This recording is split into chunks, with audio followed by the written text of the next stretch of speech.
육성 후 단계에서 어떻게 사육을 하냐에 따라서 우유 생산량에 굉장히 영향을 미칩니다.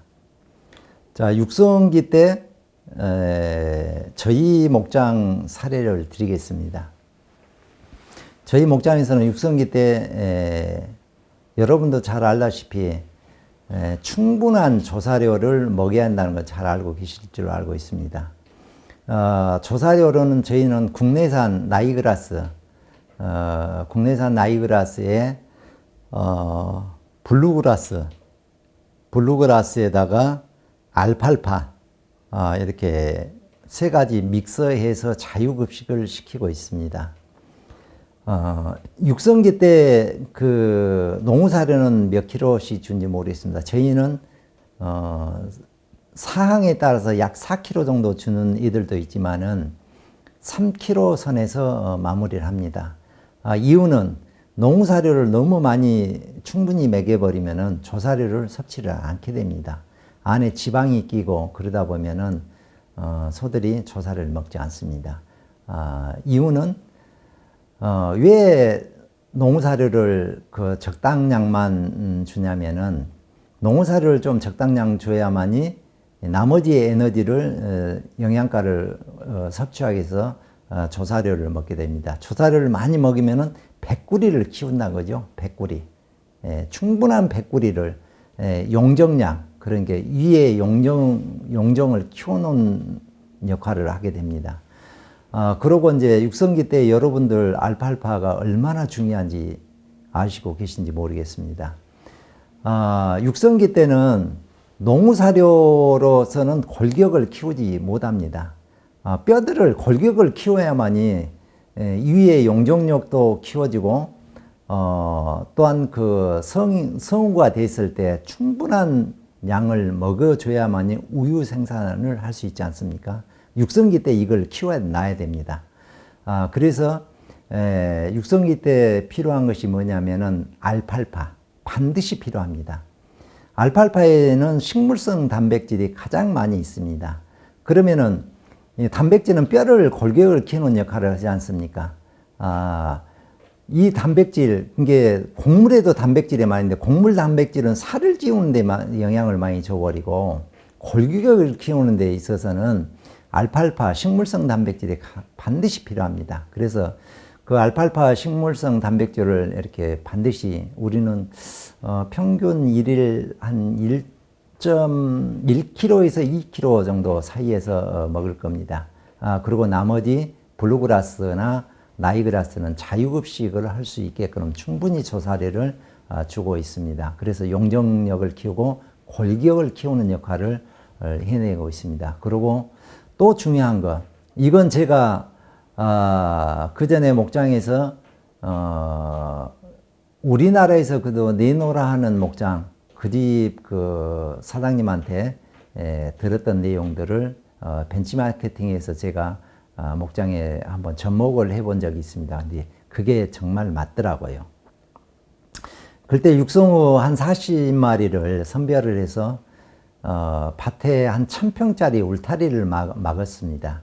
1000평짜리 울타리를 막아서 자연식으로 키웠습니다. 그건 즉 뛰어놀 수 있는 공간을 만들어 놨다는 것이죠. 소들이 육성기 때 잘 뛰지 않습니까? 공간을 만들어 놓으니까 무척 뜁니다. 이게 운동을 엄청 하다 보니까 폐활량이 좋고 폐가 강해지더라고요. 심장이 강해져요. 심장이 강하게 해줌을 통해서 또 우리 유선 발달이 운동을 많이 시키니까 유선 발달이 잘 됩니다. 우유가 뭘로 생산이 됩니까? 혈액이 유선을 통해서 유방을 이렇게 지나가면서 우유가 생산되지 않습니까? 그래서 통로 막히지 않고 원활하게 소통될 수 있는 또 기계가 좋아서 펌프질을 잘할 수 있는 심장 발동 이런 것들을 만드는 데 있어서 육성기 때 충분히 운동을 할 수 있는 그리고 조사료 아까 제가 말씀 농사료 절대 많이 줘서는 안 됩니다. 농사료 많이 주면 백골이 절대 안 일어납니다. 그래서 조사료를 충분히 먹을 수 있는 그런 여건들 농사료 절제를 하고 그래도 저질 조사료보다도 어느 정도 영양이 맞는 여건에 따라 좀 다르겠습니다만 저희 농장 아까 잠깐 설명을 드렸습니다만은 그 국내산 나이그라스에다가 블루그라스 거기에 알파알파 믹스해서 자유급식 충분히 먹일 수 있는 양을 이렇게 줍니다. 육성기 때 그래서 저희 집은 육성우들을 이렇게 키우는데 공간들 칸막이를 예를 들어서 10마리 키울 수 있는 공간 2칸이 있다면은 20마리가 똑같은 그 공간에서 이렇게 클 수 있는 공간이었다면은 저는 20마리가 클 수 있는 뛰놀 수 있는 공간으로 칸막이를 하지 않습니다. 왜 그러냐면은 공간을 넓게 해주니까 소들이 거기서 뛰더라고요. 운동을 할 수 있습니다. 그래서 심장을 튼튼하게 해낼 수 있고 유선 발달이 혈관이 튼튼하게 이렇게 만들어지는 효과를 통해서 성우가 됐을 때 우유 생산에 막대한 영향을 준다는 것들을 발견하게 됐습니다. 그래서 충분히 운동을 하고 이렇게 조사료를 충분히 잘 먹고 했던 소들을 보면 유선을 보면 성우 됐을 때 확연하게 차이가 난 것들을 발견하게 됐습니다. 특히 육성우들 말랐다고 좀 거칠다고 농사료 많이 줘서는 그 소 생산량 늘리기는 정말로 힘듭니다. 조금 마르면은 거기에 따른 조사료 품질을 조금 품질을 올리는 것이 더 효과적입니다. 그리고 이제 사료가 보통 육성우 사료가 500원대 좀 넘을 겁니다. 그러면은 알팔파 요즘에 회의 같은 거 그런 것도 한 500 몇십 원 그 정도 됩니다. 차라리 나는 사료 1kg를 줄이고 사료 4kg를 줄이고 4kg, 5kg, 막 6kg 줄 것이 아니라 그 양을 줄여서 그 돈으로 조사료를 사다 먹입니다. 그래야만 소가 좋습니다. 건강한 소가 거기서 나오게 됩니다. 그러고 이제 수정 단계 때는 보통 저희는 14개월 정도부터 수정 준비를 하게 됩니다. 그래서 16개월 안에 수정을 거의 마무리하려고 노력하고 있습니다. 거의 그 정도에서 마무리가 됩니다. 수정을 어떻게 보면 첫 정부를 보면 너무 적어도 그 정부시키기가, 첫 수정시키기가 굉장히 좀 난관에 처할 때도 있습니다. 그런데 충분한 조사료를 먹인 소들은 골격이 크기 때문에 수정시켜도 상관없습니다. 어느 정도 체장이 이루어지고 체형이 이루어지면은 14개월짜리도 수정시켜도 상관없습니다. 이런 경우에는 저희는 어린 송아지 사료 끝나고 나서 알팔파를 자유급식도 시킵니다. 왜? 골격을 키우고 또 알팔파가 좀 품질 좋은 걸로 먹으면 부드러우기 때문에. 그런데 알팔파를 자유급식이면 농가들이 보편적으로 설사한다고 하는데 설사 아닙니다. 무른똥입니다. 근데 소들한테는 좋습니다.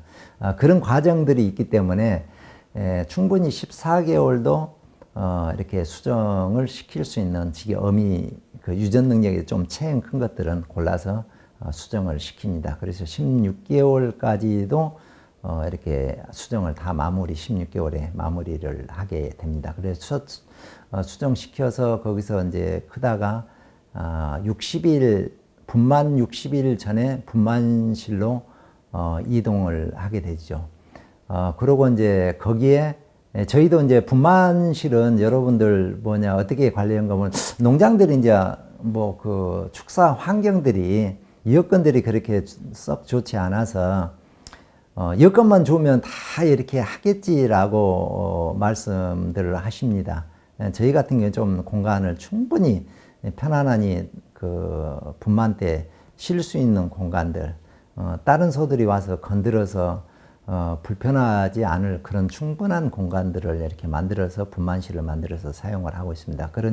그러다 보니까 초임자리들 60일 전에 분만실로 가는 소들이 있음에도 불구하고 또 비우 소들 착유들, 분만 전 60일의 근육환의 원소들과 이렇게 합사를 해도 그렇게 심하게 막 다투고 그런 일이 없이 공간들이 있기 때문에 무난하니 이렇게 문제되지 않고 이렇게 합사가 되는 것으로 발견을 하게 됩니다.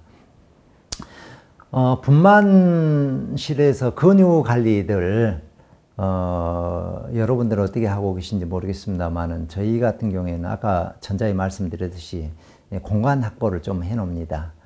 근데 자꾸 내가 이제 이런 공간 확보를 해라 했을 때 여건이 안 되는데 어떻게 하느냐, 그런 말씀들을 많이 하십니다. 주위의 농가들이.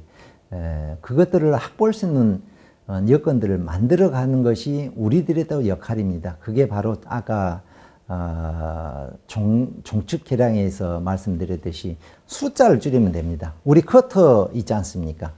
커터 양만 내면 되니까, 생산하면 되니까 커터 양 맞추기 위해서 종축 계량을 하게 되면은 그 양이 맞춰지기 때문에 숫자가 줄어듭니다. 그 숫자를 줄임을 통해서 공간 확보가 되기 때문에 이렇게 한두 마리씩, 두세 마리씩 공간이 확보되면서 충분히 그런 공간들은 확보해내지 않을까, 그런 생각이 됩니다.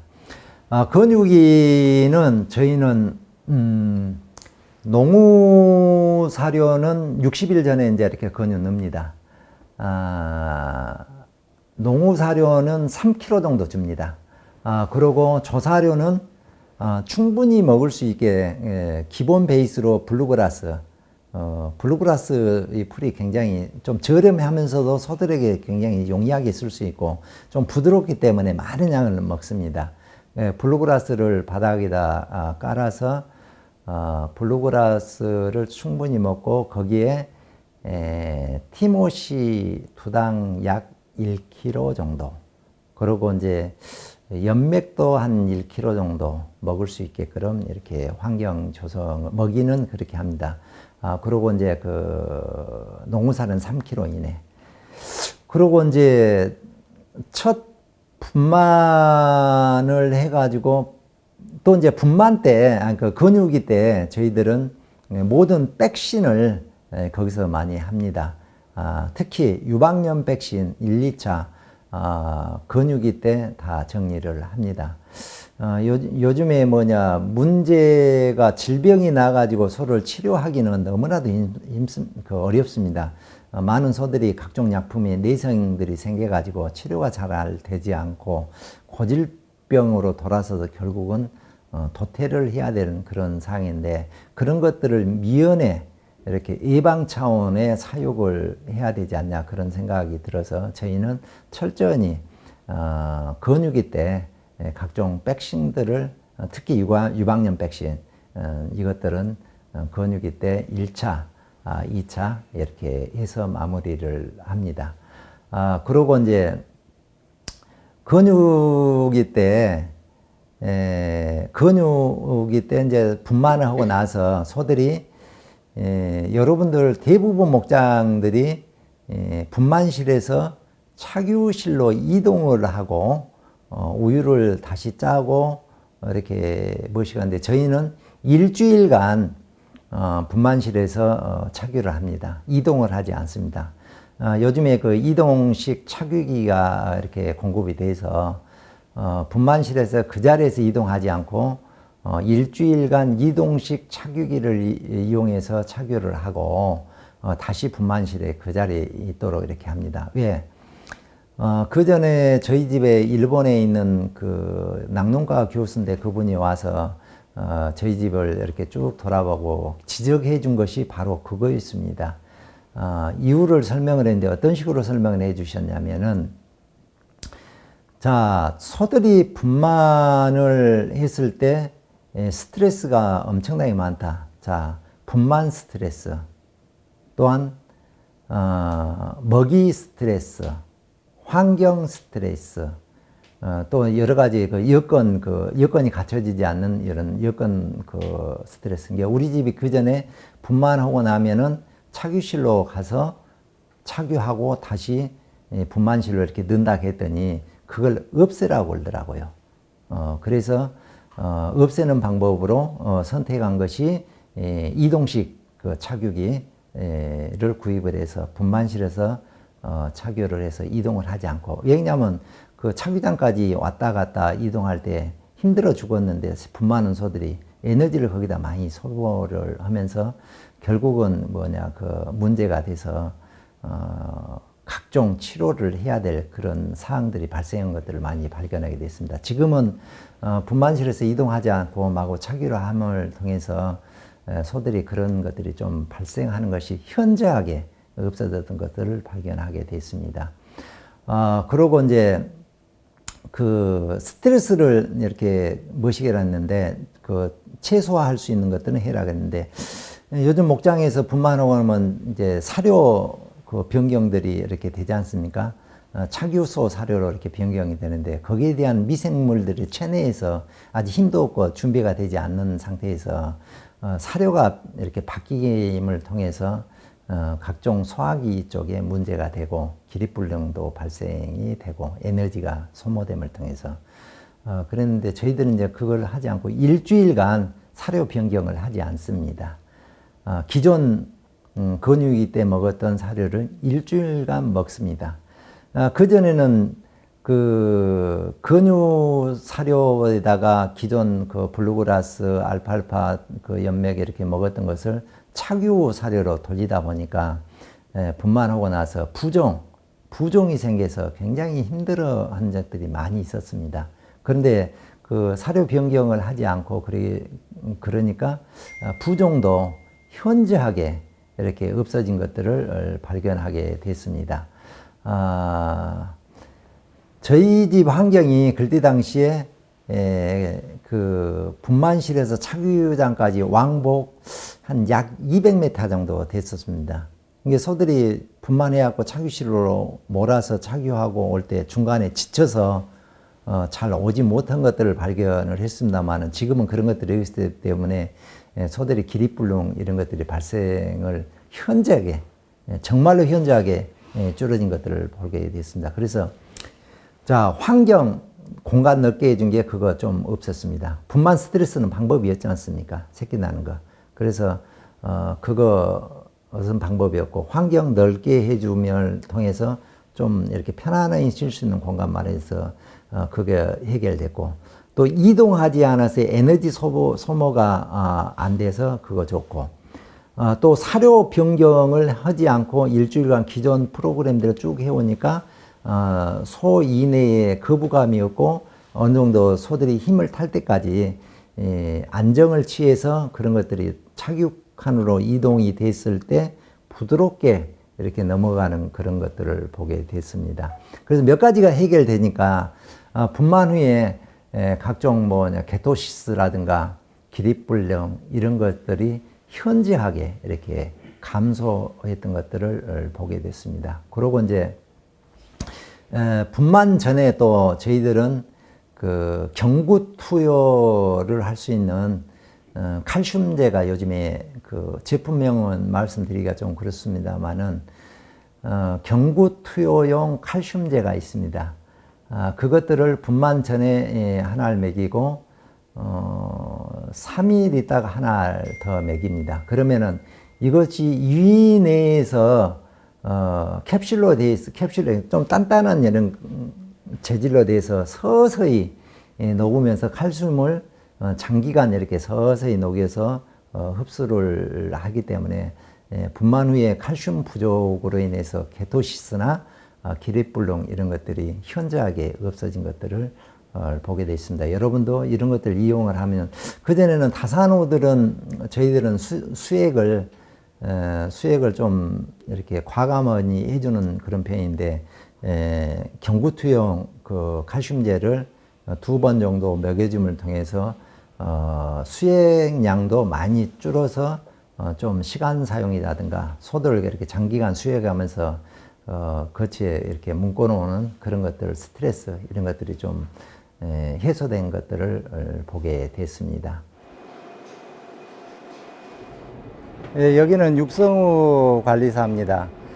전자에 아까 제가 말씀드렸듯이 육성우들이 먼저는 그 활발하게 운동을 할 수 있는 그런 공간을 만들어줘야 유선 발달이나 심장이 건강해진다는 것을 말씀드린 거 있습니다.